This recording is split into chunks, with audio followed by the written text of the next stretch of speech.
So, the so-called Les Binet. I followed you on Twitter. Do you want to tell us why you're so-called Les Binet?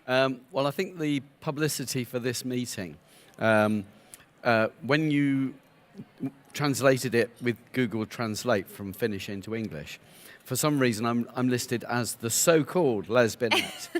Yeah, I think it actually in Finnish said that you're called the godfather of impact. Right, okay. And then the so-called godfather of impact. Oh, I see, okay. Then had turned into the so-called Les Binet. But we're so happy to have you But so-called the other thing that was Les quite funny Binet. was that I was also referred to as her as well throughout. Which is Right, good. because in Finnish we don't distinguish between Right. he and her. We just Right, have okay. one word. We're very Okay, progressive. very egalitarian. We are. So there's a bunch of questions for you.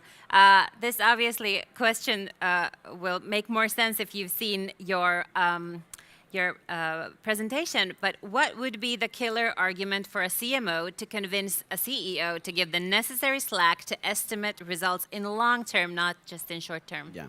So I mean, there has been this real trend towards short-termism in business and marketing over the last few years, and we're trying to fight against that. And it is hard. It's very hard. And I'm still trying to find ways to convince people. But I guess one of the things that you can try to do is make people understand that when you're building brands and you're investing in mass marketing and brand advertising, that's a long-term investment. In the same way as building a factory is a long-term investment. Building a brand is like building a factory. It's like investing in R&D and investing in patents.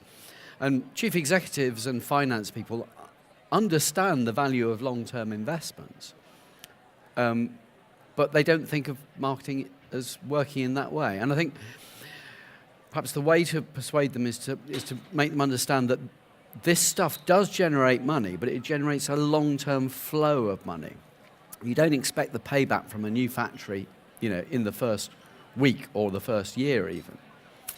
So that's what we're really, all of the publications that we've done in recent years are about that. So it's sort of a shift in thinking that you have to make already in the budgeting phase of the operations. Yeah, I mean, you have to understand. And in fact, I was thinking about this the other day, that you need long-term brand building and you need short-term selling. And those two things work together. And it's a bit like, building your factory, building your products and investing in that stuff, and then getting people to, make and sell the stuff. You need the long-term stuff and you need the short-term stuff working together. So that actually segues really well into the following question, which would be, how would you go about making the shift from short-term to long-term? How to manage the shift from the short-term sales impact until the long-term takes effect? Yeah. Again, we're still kind of feeling our way. There definitely does need to be a shift, particularly for newer companies. So, as I was saying earlier on, if you've got a radically new business, a new disruptive product or service, you can get exponential growth just by basically, having a good product, making it available, and having, a sales force and a bit of, direct marketing. That's great at the beginning, but eventually things begin to plateau off, and then if you want to keep growing, you've got to have a change of mindset, and you've got to go, okay, well, we need to do something more than just having great products and services at great prices and a keen sales force.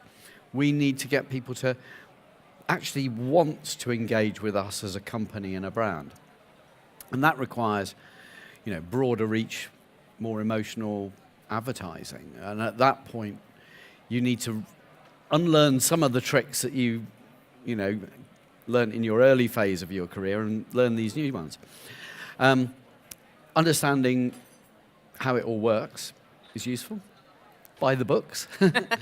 But also get professionals to help you. Get a great agency. Get a great media agency. Get a great creative agency. And these people know how this stuff's done.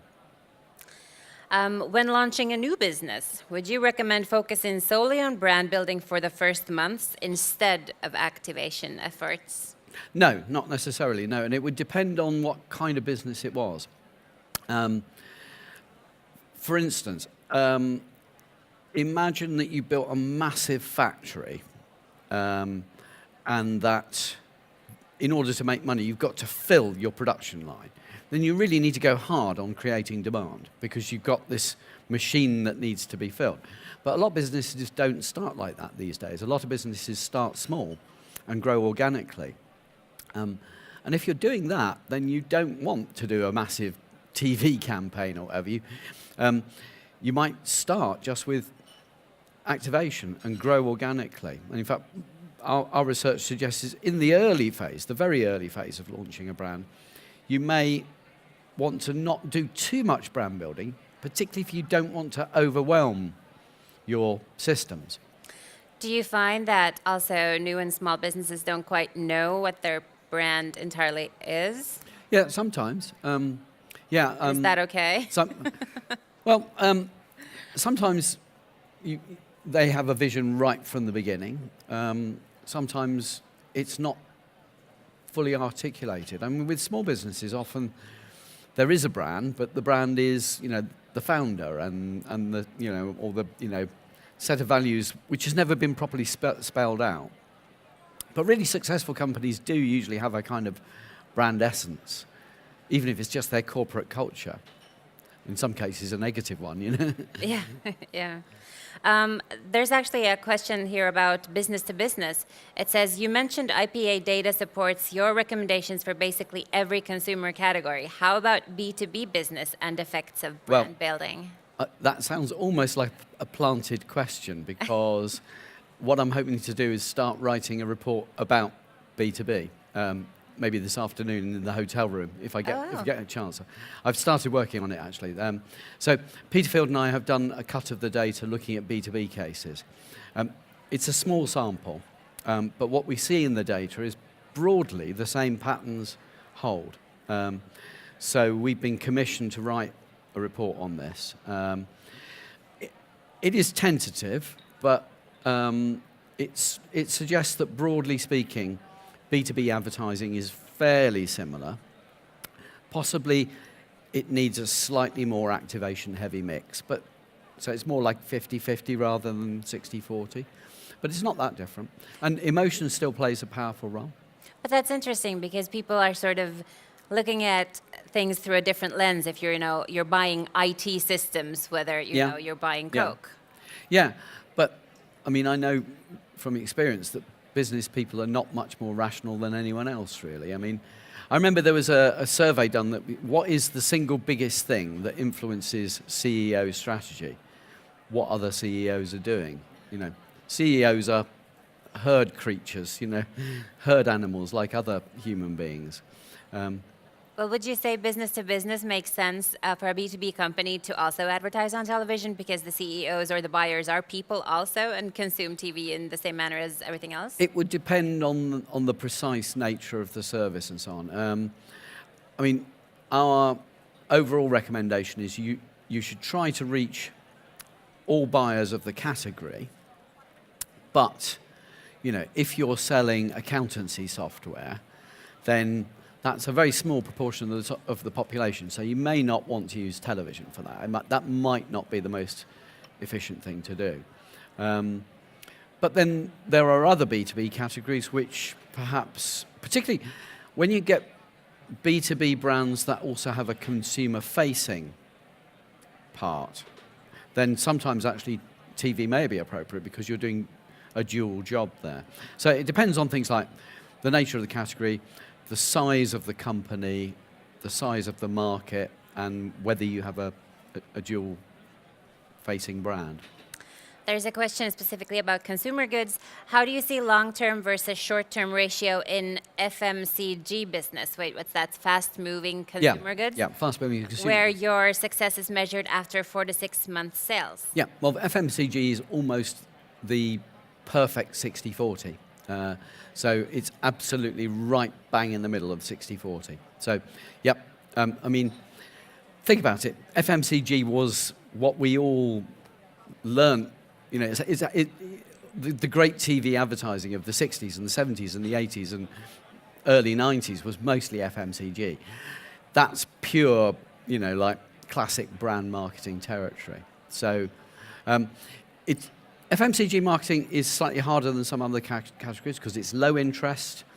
You have to advertise quite hard to change people's perceptions because they don't care about soup or baked beans. But if you get it right, it really works.